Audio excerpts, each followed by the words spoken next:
Let's go to the offensive side for a moment. Gino Guidugli, Mike Denbrock, they're able to go out on the road right now.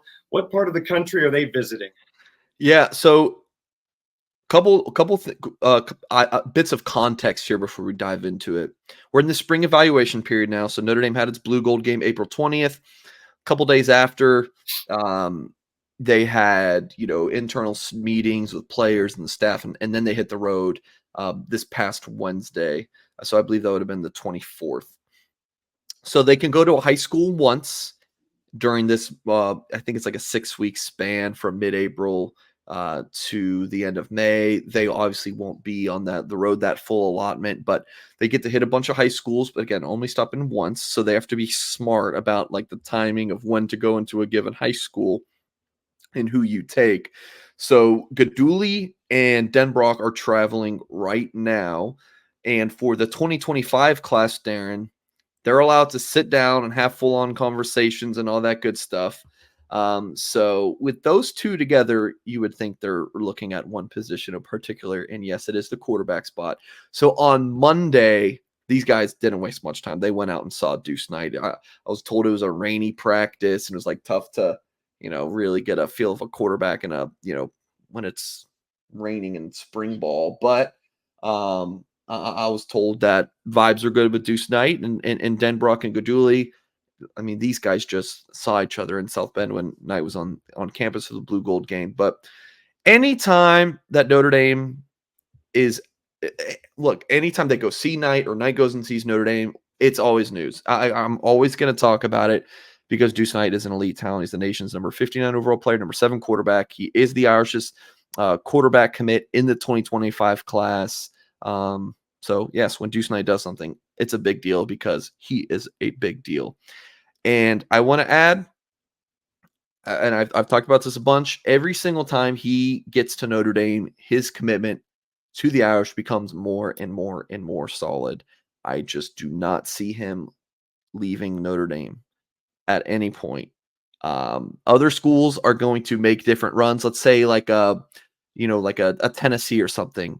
If they have a quarterback commit and he decommits, maybe they're going to make a run at Night or a Mississippi, whatever school.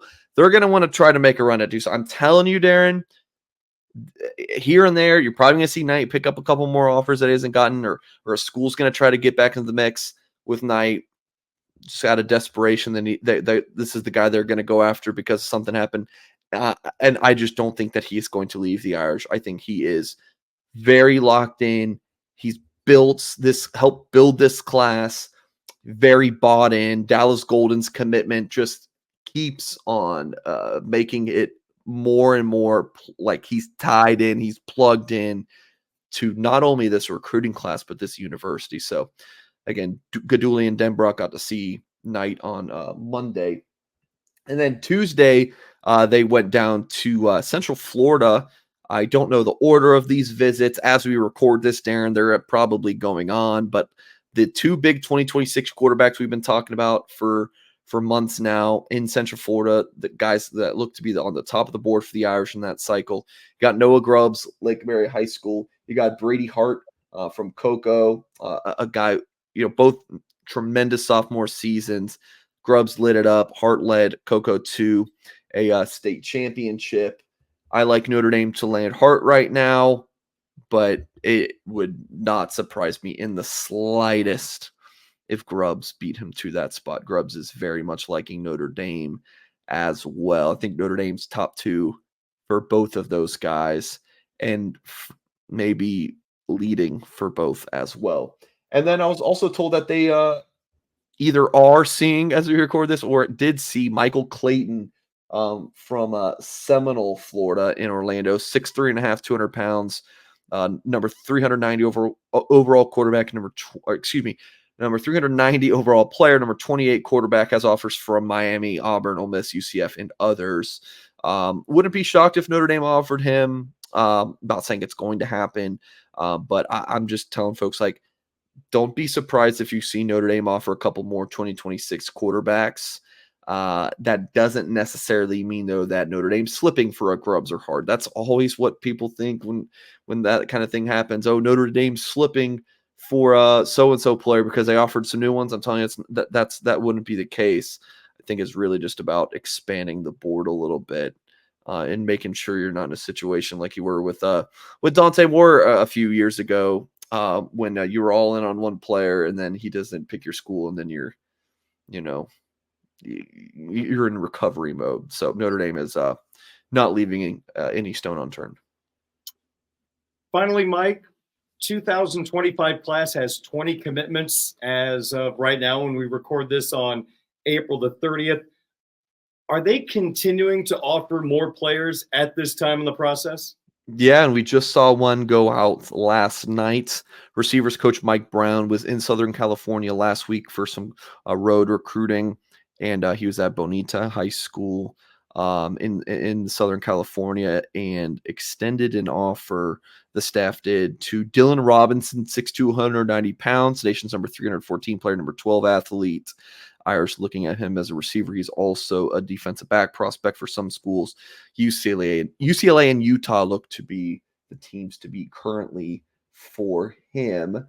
Notre Dame has jumped right up there to a top contender for him.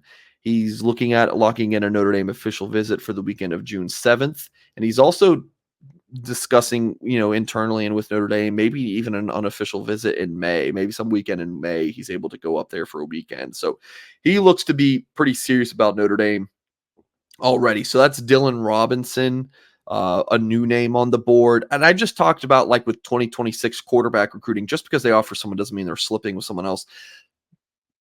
It's the same with Robinson, guys. That doesn't mean that Meadows is going elsewhere. It doesn't not mean that Meadows isn't going to go, right? I mean, Meadows very well could go to Alabama, but you offer a Dylan Robinson for that reason. But they wanted to expand the board, have more options, because if Notre Dame's going to take maybe 2 more receivers and you only have like 4 guys on the board, you better be batting pretty darn good at that point. So again, it was wise for the staff to go ahead and offer Robinson, and watching his tape, Darren, you can ask the question, why didn't we offer this guy sooner?